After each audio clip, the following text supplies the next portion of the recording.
Assalamualaikum warahmatullahi wabarakatuh. Terima kasih. Selamat pagi, selamat siang, selamat sore, selamat malam. Bertemu kembali kita pada pelajaran PKWU di kelas 12 ini di semester pertama. Materi kita kali ini adalah produksi dan sistem produksi serta komponen-komponen sistem produksi. Kita masuk pembahasan kita pada pengertian produksi dan sistem produksi. Setiap saat manusia memerlukan barang dan jasa untuk memenuhi kebutuhannya. Barang dan jasa tentunya tidak tersedia dengan sendirinya, tetapi harus dahulu dibuat terlebih dahulu. Jadi contohnya seperti ini. Jadi kegiatan yang dilakukan oleh pabrik perakitan motor, petani, dan dokter adalah contoh dari sistem produksi. Jadi hasil dari sistem produksi tersebut berupa motor, padi, jasa pengobatan, memberikan manfaat bagi manusia. Jadi sistem produksi adalah kumpulan dari sub-subsistem yang saling berinteraksi untuk mentransformasi bahan baku menjadi produk jadi yang memiliki nilai tambah. Jadi dapat anak-anak ibu pahami, jadi sistem produksi adalah kumpulan dari sub-subsistem yang saling berinteraksi untuk mentransformasi bahan baku menjadi produk jadi yang memiliki nilai tambah. Selanjutnya, produksi dalam arti sempit atau dapat diartikan sebagai kegiatan yang menghasilkan atau menciptakan barang. Jadi kegiatan produksi tidak hanya sekedar menciptakan manfaat suatu barang, tetapi juga menambahkan nilai guna suatu barang. Ini dalam arti luas, makanya produksi adalah kegiatan menciptakan atau menambah nilai guna suatu barang atau jasa. Jadi faktor produksi dapat dibedakan menjadi empat. Pertama adalah faktor produksi alam atau sumber daya alam. Jadi faktor produksi alam ini terdiri dari tanah, air, tenaga alam, barang tambang, iklim. Selanjutnya yang kedua adalah faktor produksi tenaga kerja atau sumber daya manusia. Jadi faktor produksi tenaga kerja merupakan faktor produksi yang memegang peranan penting dalam proses produksi. Jadi tanpa tenaga kerja, punya sumber daya alam yang luas yang sangat luar biasa pun, atau yang sumber daya alam yang luar biasa yang dianugerahkan Tuhan kepada kita, itu tidak akan berguna apabila tidak dibarengi dengan faktor produksi tenaga kerja. Selanjutnya adalah faktor produksi modal.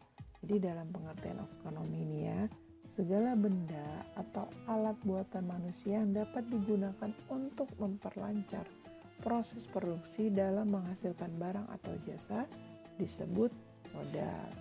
Selanjutnya, yang keempat adalah faktor produksi kewirausahaan atau entrepreneurship, yaitu faktor produksi kewirausahaan adalah kemampuan intelektual seseorang untuk mengelola atau menyatukan tiga faktor produksi sebelumnya, yaitu faktor produksi alam, faktor produksi tenaga kerja, dan faktor produksi modal. Kita masuk pada karakteristik peranannya produksi. Faktor yang pertama adalah mempunyai komponen-komponen atau elemen-elemen yang saling berkaitan satu sama lain dan membentuk satu kesatuan yang utuh. Hal ini berkaitan dengan komponen struktural yang membangun sistem produksi itu.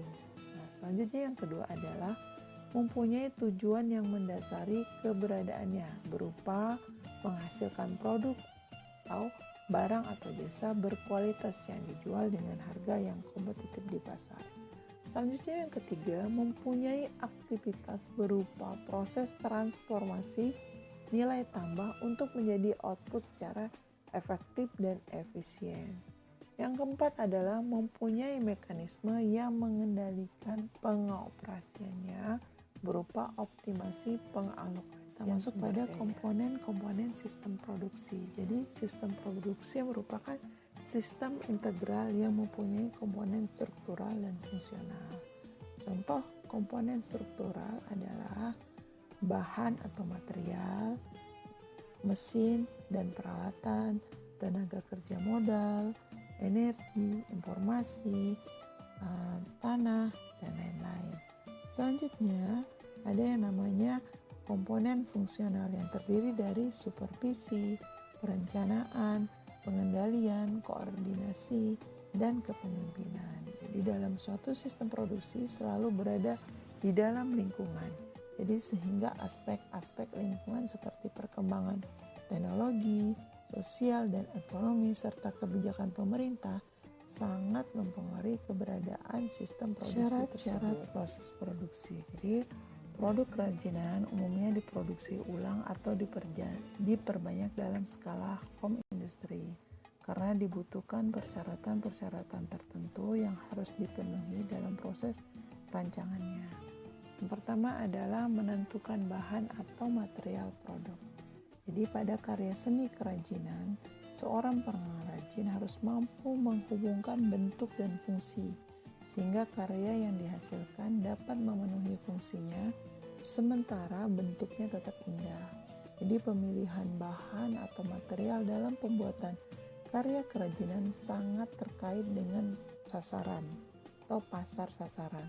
Karena material akan mendukung nilai bentuk, kenyamanan terutama dalam menggunakan benda terapan dan juga akan mempengaruhi kualitas dari barang tersebut. Bentuk selalu tergantung pada sentuhan keindahan atau estetika. Karena itu, dalam penciptaannya seseorang pengrajin harus menguasai unsur-unsur seni rupa seperti garis, bentuk, warna, komposisi, dan lain-lain. Selanjutnya adalah menentukan teknik produksi. Jadi, mewujudkan suatu produk kerajinan haruslah menggunakan cara atau teknik tertentu sesuai dengan bahan dasar kerajinan. Penguasaan teknik dalam berkarya kerajinan akan menentukan kualitas produk kerajinan yang akan dibuat. Ya, jadi beberapa jenis kerajinan memiliki alat atau keterampilan khusus yang digunakan untuk mewujudkannya.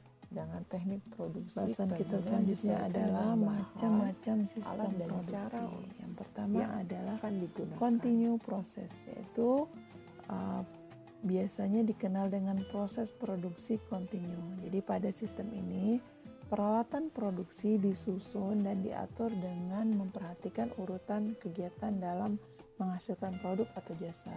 Jadi aliran bahan dalam proses atau dalam sistem ini juga sudah distandarisasi sebelumnya. Jadi proses ini akan lebih memudahkan perusahaan yang memiliki produk dengan demand tinggi sehingga produknya akan lebih mudah terjual di pasaran.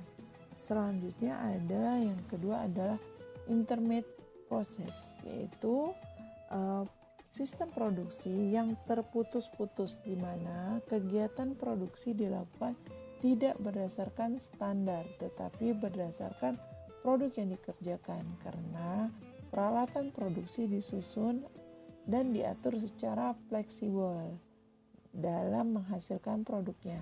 Untuk proses ini, perusahaan dengan produk yang musiman akan cocok, misalnya seperti perusahaan produk jaket musim dingin. Selanjutnya yang ketiga adalah metode produksi, yaitu produksi dapat dilakukan dengan metode tradisional atau modern. Metode modern atau sering juga disebut dengan metode ban berjalan lebih efisien dalam penggunaan waktu dibandingkan metode tradisional, sehingga sesuai dengan produksi dalam jumlah banyak, metode tradisional kurang tepat digunakan untuk produksi dalam jumlah banyak karena produk yang dihasilkan akan sulit untuk mencapai standar bentuk. Demikianlah penyampaian materi bisa dikatakan untuk yang apabila dalam tradisional itu masih terdapat limited edition. Terima kasih, semoga bermanfaat. Assalamualaikum warahmatullahi wabarakatuh. Selamat pagi, selamat siang, selamat sore, selamat malam.